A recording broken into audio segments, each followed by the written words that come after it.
कुरान अजीज़ की एक आयत मुबारक पढ़ के तो फिर बात आगे बढ़ाऊँगा।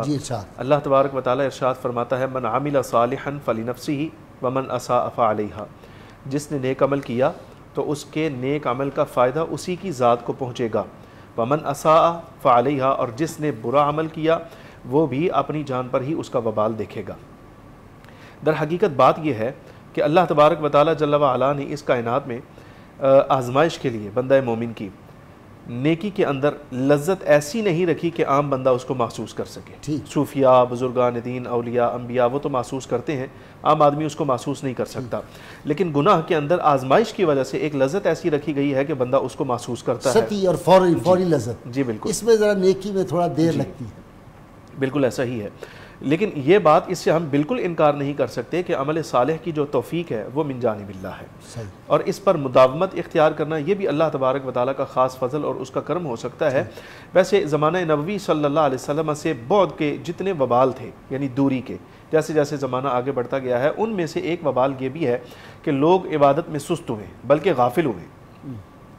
अहले मदीना के बारे में, अल्लाह उनकी कब्रों को मुनव्वर करे, हमें ये उसवा मालूम होता है उनके बारे में कि सारी ज़िंदगी उनकी फ़राइज़ वगैरह की अदायगी में गुजर जाती थी, वो अपनी जगह रहा। लेकिन जैसे ही 40 बरस उनकी उम्र होती थी तो वह फ़ौरन फ़ारिगुल बाल हो जाते, सब काम छोड़ देते और हुजरा नशीन होकर सिर्फ इस बात की तैयारी करते कि मालूम नहीं है कि कब मेरा आखिरी वक्त आएगा, बस मैं अल्लाह तबारक व तआला की इबादत में मसरूफ़ हो जाऊँ। फिर वो किसी किस्म का और कोई काम नहीं करते थे।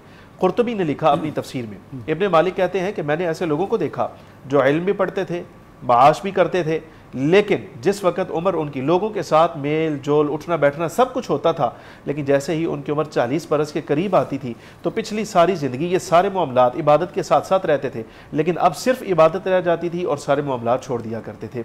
हज़रत सैयदना साबित अल बुनानी रदी अल्लाह तआला अन्हु का कौल मुझे याद आया, आप ताबीन में से हैं और हज़रत सैयदना अनस इब्न मालिक रदी अल्लाह तआला अन्हु के शागिर्द हैं, काबिल फ़ख्र शागिर्द। वो फरमाते हैं, मैंने ऐसे लोगों को देखा है कि जो रात को इस कदर नवाफिल अदा किया करते थे, इस कदर नवाफिल अदा करते थे कि जिस वक्त थक जाते तो अपने बिस्तर पर सिर्फ उनसे घसीट कर अपने जिस्म को लाया जा सकता था, वैसे वो खुद चल कर नहीं आ सकते थे। यानी वो रज़ाए इलाही के लिए अपने आप को इस कदर थका देते थे।